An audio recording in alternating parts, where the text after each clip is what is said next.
Thank you, Mr. Chairman, and thank you, Attorney General Pruitt, for being here, for your willingness to throw your hat in the ring to serve. I'd like to quote the ranking member when he says it's hard work, because it is. The EPA is hard work. But one of the things you said really struck me, and I believe that the rule of law does matter. And I'm heartened by your passion for that. The regulatory overreach of the EPA has contributed to economic devastation in my state of West Virginia, in my region. Data from the Mine Safety and Health Administration shows that 60,000 coal jobs have been lost between 2011 and 2016. Thousands of these are in West Virginia. We're in a desperate situation in our state right now because of this. We had a field hearing in Beckley, West Virginia, where our WVU economist, John Deskins, said that the coal industry downturn had resulted in 6 of our southern West Virginia counties being in a Great Depression. For the past 8 years, the EPA has given no indication at all that it cares about the economic impact of its policies, even though Congress has said very clearly in the Clean Air Act and other environmental statutes that we expect jobs and economic factors to be taken into account. That's part of the law. In October, a federal court held that the EPA had failed to evaluate the job impacts of the EPA Clean Air Act as required by 321A of that act, and ordered the EPA to submit a schedule for conducting these the required jobs analysis. Incredibly, the EPA told the court it would take 2 years. This was just just in the last several weeks. It would take 2 years just to come up with a plan on how to do the analysis, which, in my view, if that's part of the law that EPA is supposed to be following, they should already have the protocols set up to do an effective and accurate job analysis.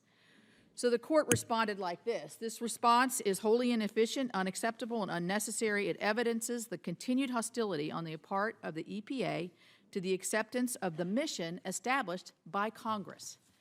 So I would like to ask you to commit to me to ensure that the EPA will follow the law. It is charged with implementing and do those ongoing evaluation of job losses and economic shifts due to the requirements of the Act as required by the law.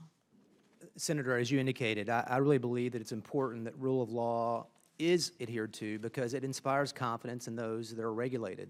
I think oftentimes those that are regulated don't know what's expected of them. They look at a statute, they see the requirements of the statute, and then those that are regulating act in a way that's not consistent with that framework. And so they don't know what's expected of them, and that causes uncertainty and I think paralysis to a certain degree. So rule of law is something that we should take seriously.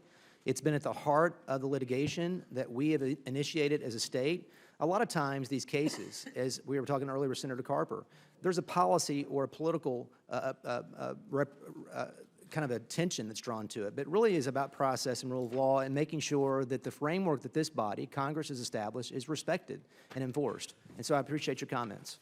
Well, in looking for the balance, we need to have at least a correct analysis of what the economic implications are of regulations.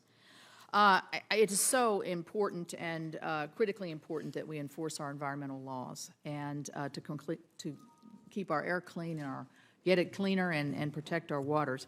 In January of 2014, a storage tank in Charleston, West Virginia, was corrupted and went into the river. It was right by the water flow of the major water source in my community. 300,000 people had to do without water for several weeks. It caused a lot of angst economically to small businesses. Imagine a restaurant not being able to use water, or you can't, wash your clothes. You couldn't do anything with the water. But also, and I share this concern about the health and the long-range implications of what's happened. Several people, multiple individuals and Freedom Industries have pled guilty to environmental crimes in federal court, which I'm very pleased about.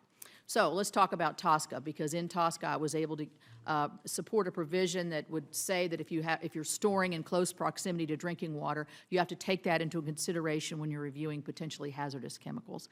Can we count on you to work with this committee to make sure that this bipartisan TSCA reform bill is fully implemented and efficiently and fully?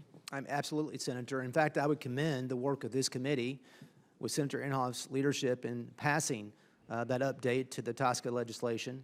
For the first time in history, as you know, the EPA has the ability to order testing to address chemicals that are going to be entered into the stream of commerce. And that's a very big substantive change that exists. There are many deadlines. And I would also add that in Tosca, excuse me just a minute because I'm running out of time.